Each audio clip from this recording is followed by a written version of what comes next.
Assalamualaikum warahmatullahi wabarakatuh. Ketemu lagi di channel Sinta Widya Safitri, membahas mengenai materi seni budaya kelas 10 SMK.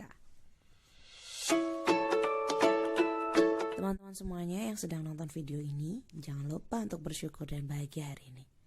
Dengan bersyukur dan bahagia, bisa meningkatkan imunitas tubuh kita dan terhindar dari pengaruh virus COVID-19. Materi hari ini adalah konsep keindahan. Dengan KD memahami konsep keindahan dan mempresentasikan konsep keindahan. Diharapkan teman-teman semua nanti mampu menjelaskan mengenai pengertian keindahan, sifat keindahan, prinsip keindahan, dan apapun yang ada dalam keindahan. Ada dua gambar yang menunjukkan ekspresi, ya. Jadi dua ekspresi ini, kira-kira ekspresi manakah dari teman-teman ketika melihat sesuatu yang indah? Jadi saya akan tampilkan gambar, ya, sesuatu yang indah tentunya. Lalu ekspresi mana yang akan kalian dapatkan? Seperti mommy yang marah itukah, atau suatu baby yang berbinar-binar? Nah, ini gambarnya, ya. Oh, bagus sekali, indah sekali, amazing, so beautiful. Itu pasti adalah kata-kata yang terlontarkan ketika melihat gambar tersebut. Dan saya yakin mayoritas di antara kalian pasti akan memunculkan ekspresi seperti si baby. Oke? Untuk materi konsep keindahan, ada 5 subbab materi yang akan kita bahas. Ada pengertiannya, sifat, keindahan, prinsip-prinsip, serta estetika. So, check it out.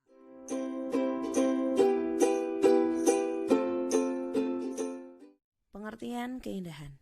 Pengertian keindahan yang akan saya hadirkan di sini dari dua ahli. Jadi kalau teman-teman punya modul seni budaya, kalau tidak ada ahli yang ini bisa ditambahkan. Yang terpenting adalah kalian juga bisa merumuskan pengertian keindahan menurut kalian sendiri. Itu akan lebih memudahkan kalian. Yang pertama, menurut Leo Tolstoy dari Rusia, keindahan sendiri berasal dari istilah krasota, yang artinya sesuatu yang mendatangkan rasa menyenangkan bagi yang melihat. Ya, jadi ada ketika melihat sesuatu, kalian muncul rasa menyenangkan. Kedua, menurut Hemsterhuis dari Belanda, katanya sesuatu yang indah itu segala hal yang paling banyak mendatangkan rasa senang. Ya, jadi di sini ada kata kuncinya, yaitu mendatangkan rasa senang. Apapun yang mendatangkan rasa senang bisa kita sebut dengan keindahan. Ya, dan tentunya kalau senang kita pasti akan tersenyum, bahagia, mata berbinar-binar. Itulah keindahan.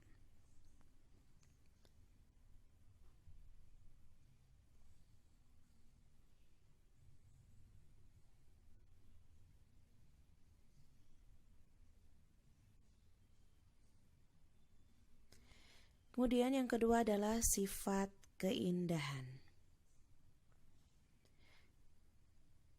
Ada 6 sifat keindahan yang bisa kita temui dalam kehidupan sehari-hari. Dan tentunya ini dalam sebuah karya seni.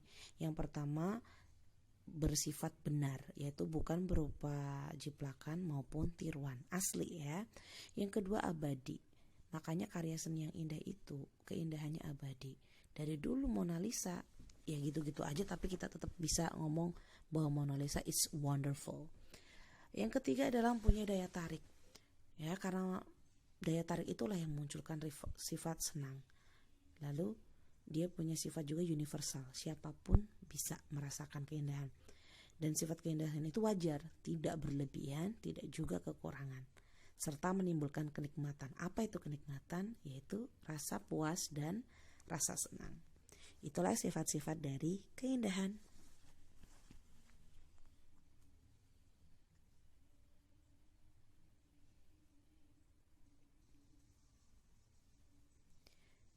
Next, selanjutnya yaitu mengenai prinsip-prinsip keindahan.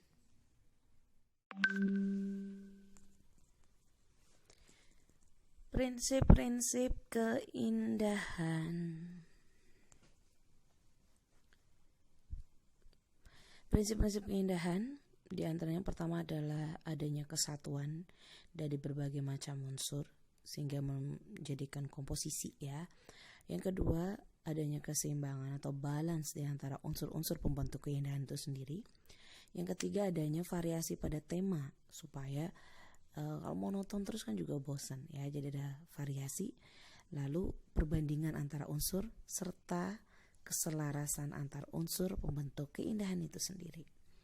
Jadi adanya 5 prinsip keindahan ini bisa memunculkan keindahan selayaknya ya.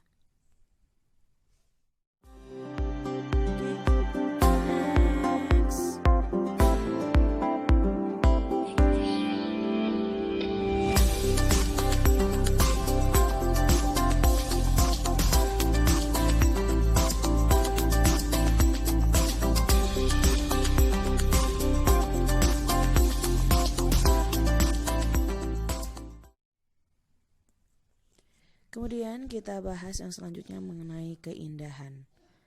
Ya, penangkapan keindahan dalam karya seni kan ada 2 ya. Kita bahas di materi sebelumnya di konsep seni, yaitu teori secara subjektif dan secara objektif. Nah, untuk secara subjektif itu dipengaruhi 2 faktor, yaitu kontemplasi dan ekstansi. Apa itu kontemplasi? Kontemplasi itu faktor pendorong yang menciptakan keindahan. Sedangkan ekstansi itu faktor pendorong untuk mengungkapkan, merasakan, menikmati keindahan. 2 faktor inilah yang muncul, yang bisa memunculkan dalam diri manusia. Akhirnya muncul pernyataan bahwa oh ya, sesuatu itu indah. Ya, jadi penilaian subjektif manusia terhadap keindahan itu dipengaruhi 2 ini, dipengaruhi si kontemplasi dan ekstansi, dan masing-masing orang kontemplasi dan ekstansinya berbeda-beda. Ya, maka dari itu disebut pula teori subjektif itu teorinya sesuai selera masing-masing individual. Beda dengan teori objektif. Ya, kalau teori objektif itu ya berdasarkan si objeknya. Ya, jadi keindahan pada teori objektif itu dipengaruhi oleh 2 juga, yaitu nilai ekstrinsik dan nilai intrinsik karyanya. Nilai ekstrinsik itu berupa di luar karyanya, contohnya itu pesannya. Jadi ada pesan atau makna dari sebuah karya tersebut yang ingin disampaikan. Kemudian nilai intrinsik itu ya nilai yang melekat pada karya seninya. Ya, kita bisa sebut itu unsur-unsur pembentuknya. Contohnya pada musik itu seperti ada nada, melodi, ritme.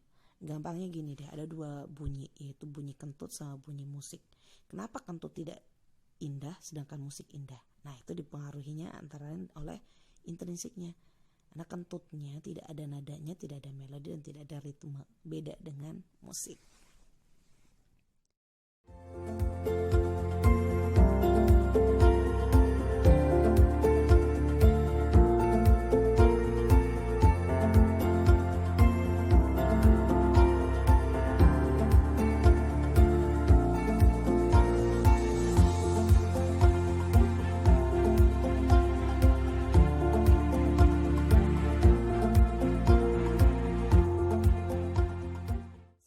Materi hari ini, sampai jumpa lagi di materi pembelajaran berikutnya. Thank you.